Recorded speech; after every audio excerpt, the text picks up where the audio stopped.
Hello friends, my name is Rachna Nawani. Welcome to बाइकैम tutorial. आज के लेक्चर में हम एसिड बेस एंड सॉल्ट, जो कि हमारे पास केमिस्ट्री का चैप्टर नंबर 2 है, इसमें हम एक important topic plaster of Paris के ऊपर डिस्कस करेंगे। प्लास्टर ऑफ पेरिस को हम किस तरीके से लिखते हैं, प्लास्टर ऑफ पेरिस का फॉर्मूला क्या होता है, किस तरीके से हम प्लास्टर ऑफ पेरिस को बनाएंगे, प्रिपरेशन मेथड क्या होता है प्लास्टर ऑफ पेरिस को बनाने का, और इसके साथ साथ उसकी फिजिकल प्रॉपर्टीज क्या होती है, मीन्स स्टोरेज क्या होता है, क्या होती है प्लास्टर ऑफ पेरिस का, और उसके साथ साथ एक बहुत इंपॉर्टेंट प्लास्टर ऑफ पेरिस का जो यूजेस आपको पूछे जाते हैं, प्लास्टर ऑफ पेरिस के क्या क्या यूजेस होते हैं। तो चलिए फ्रेंड्स, टॉपिक के ऊपर डिस्कस करते हैं। देखिएगा, प्लास्टर ऑफ पेरिस जो कि हमारा टॉपिक है, पीओपी लिखा हुआ है, तो P for plaster, O for of, P for Paris. Plaster of Paris को हम पीओपी इसीलिए कहते हैं, ये इसका शॉर्ट फॉर्म होता है प्लास्टर ऑफ पेरिस का, पीओपी। ठीक है, तो इसको लिखेंगे। इसका केमिकल फॉर्मूला क्या होता है, CaSO4 इंटू हाफ H2। ठीक है स्टूडेंट, ये इसका केमिकल फॉर्मूला होता है। अब हम इसको रिटन फॉर्म में कैसे लिखेंगे, calcium sulphate hemihydrate. Hemi means half, hydrate means केवल इसके पास आधा ही वाटर का मॉलिक्यूल है, इसलिए हम इसको हेमीहाइड्रेट कहते हैं। देखिए कैसे लिखेंगे, कैल्शियम सल्फेट हेमीहाइड्रेट।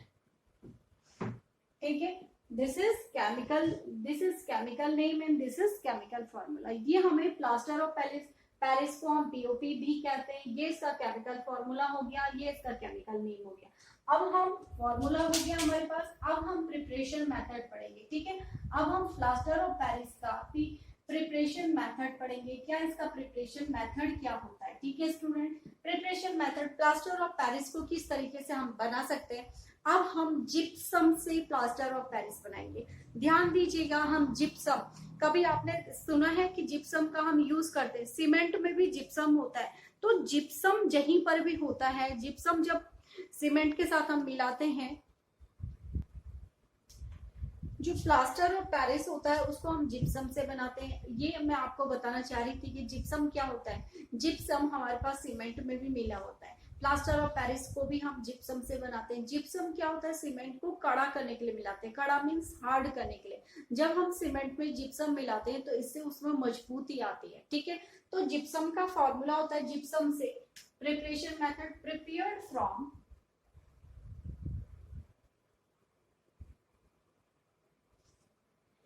ठीक है, plaster of Paris from gypsum लिख देते हैं। ठीक है, जिप्सम से हमने क्या बनाया, प्लास्टर ऑफ पेरिस। जिप्सम का फॉर्मूला क्या होता है, calcium sulphate into 2 moles of water. ये हमारे पास क्या होता है, जिप्सम। ठीक है स्टूडेंट, ये हमारे पास जिप्सम होता है।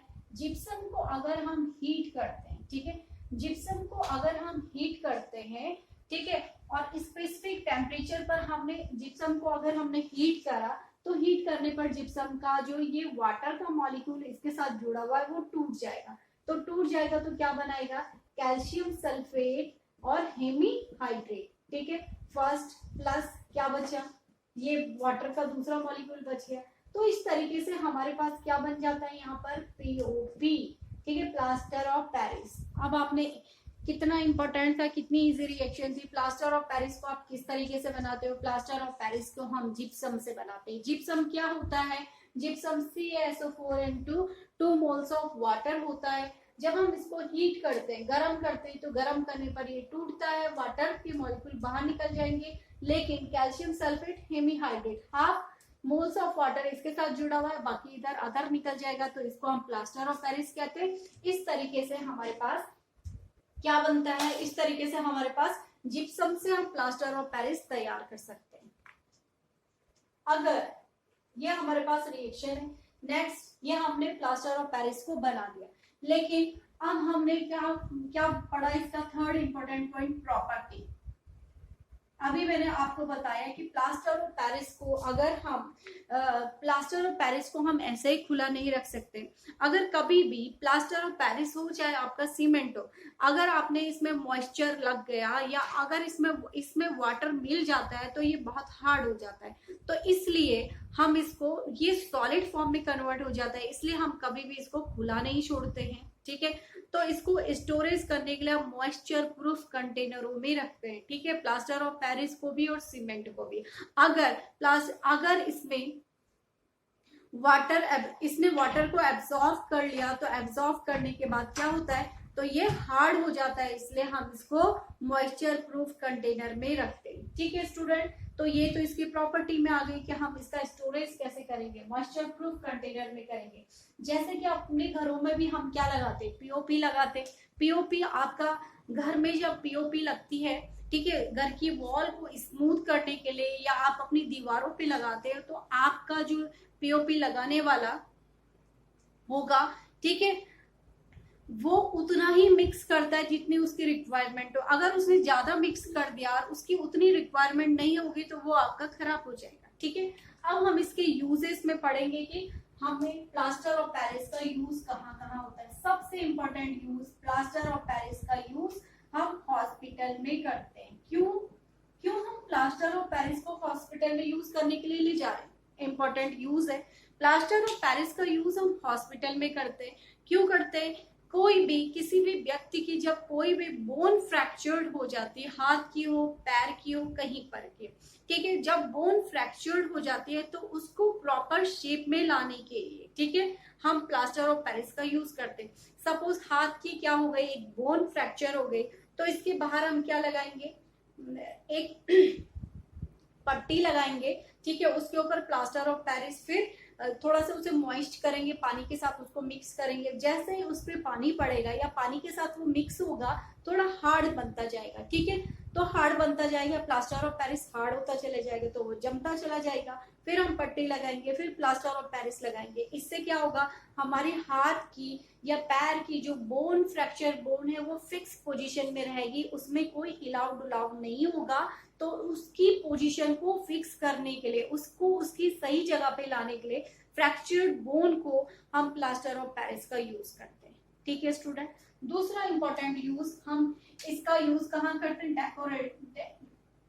डेकोरेशन में, डेकोरेटिव पर्पस करते हैं, ठीक है।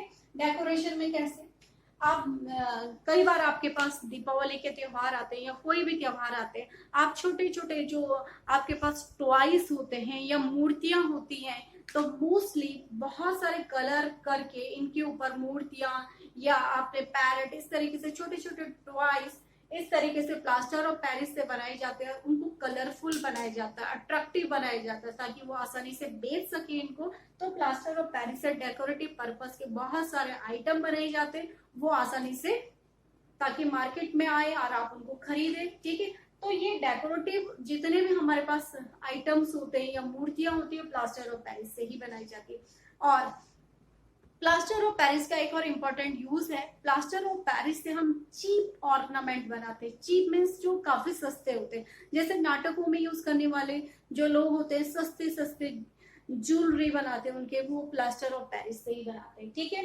और प्लास्टर ऑफ पेरिस से आप क्या बना सकते हो, प्लास्टर ऑफ पेरिस का यूज हॉस्पिटल में होता है, डेकोरेशन में होता है, चीप ऑर्नामेंट्स बनाते हैं। और प्लास्टर ऑफ पेरिस का सबसे important use, plaster of Paris का यूज हम घर की जो हमारे पास, जिसको क्या पुट्टी भी कहते हैं, घर की जो वॉल होती है उसको स्मूथ करने के लिए हम प्लास्टर ऑफ पेरिस का यूज करते हैं। जब हमने पुट्टी अपने घर में लगा देते हैं या उसकी घिसाई कर देते हैं, तो इससे हमारी वॉल क्या हो जाती है, स्मूथ हो जाती है। उसके ऊपर जब हम पेंट करते हैं तो बहुत ही स्मूथ नजर आती है। तो और अपनी जो वॉल होती है उसको डेकोरेट करने के लिए भी हम प्लास्टर ऑफ पेरिस का यूज करते हैं। उसमें डिफरेंट कलर दिया जाता है, ठीक है, बहुत सारे अलग अलग पैटर्न में डिजाइन से सजाया जाता है, ठीक है। और नेक्स्ट, प्लास्टर ऑफ पेरिस का यूज हम लेबोरेटरी में करते हैं प्रैक्टिकल करने के लिए। प्लास्टर ऑफ पेरिस का यूज जहां पर घरों में या लेबोरेटरी में या आपके पास कहीं पर भी छोटे छोटे होल्स होते हैं, उनको भरने के लिए भी हम प्लास्टर ऑफ पेरिस का यूज करते हैं। उनको भरने के लिए क्यों, सीमेंट क्यों नहीं चाहिए, क्योंकि प्लास्टर ऑफ पेरिस भी वैसे बाइंडिंग का काम करता है। तो छोटे छोटे होल्स को प्लास्टर ऑफ पेरिस की मदद से हम आसानी से भर सकते हैं। तो इस तरीके से हमारे पास ये प्लास्टर ऑफ पेरिस के बहुत सारे यूज थे।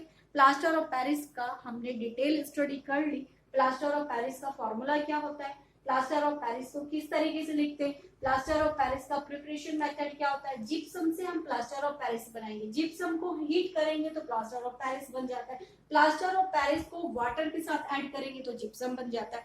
यही सेम रिएक्शन अगर मैं दोबारा लिख दूं, ठीक है, अगर मैं इसको नीचे लिख दूं CaSO4 into half H2O plus water, अगर हम जिप्सम के साथ वाटर मिला देते हैं, ठीक है, वाटर मिला देते हैं तो क्या बन जाए, सॉरी प्लास्टर ऑफ पेरिस के साथ वाटर ऐड कर देते हो तो क्या बन जाता है CaSO4 इंटू 2H2O, आपके पास क्या बन जाएगा, ये जिप्सम बन जाएगा। तो इस तरीके से हमारे पास जिप्सम से plaster of Paris, plaster of Paris से वाटर ऐड करेंगे तो इस तरीके से यह हमारे पास फॉर्मेशन हो जाती है। इस तरीके से हम पढ़ते हैं कि प्लास्टर ऑफ पेरिस को हम किस तरीके से बना सकते हैं और प्लास्टर ऑफ पेरिस का यूज कहाँ कहाँ होता है, लेबोरेटरी में होता है, वॉल में होता है, किसके लिए, स्मूथनिंग के लिए, ठीक है, पेंटिंग के लिए। इस तरीके से हम प्लास्टर ऑफ पेरिस का यूज करते हैं। आई थिंक कि स्टूडेंट आपको ये लेक्चर समझ में आएगा, तो प्लीज अपने फ्रेंड के साथ लाइक एंड शेयर जरूर करें, अपने फ्रेंड के साथ शेयर कीजिएगा, यूं ही चैनल के साथ बने रहिएगा। नेक्स्ट लेक्चर में हम आपके साथ दोबारा आएंगे। Thank you.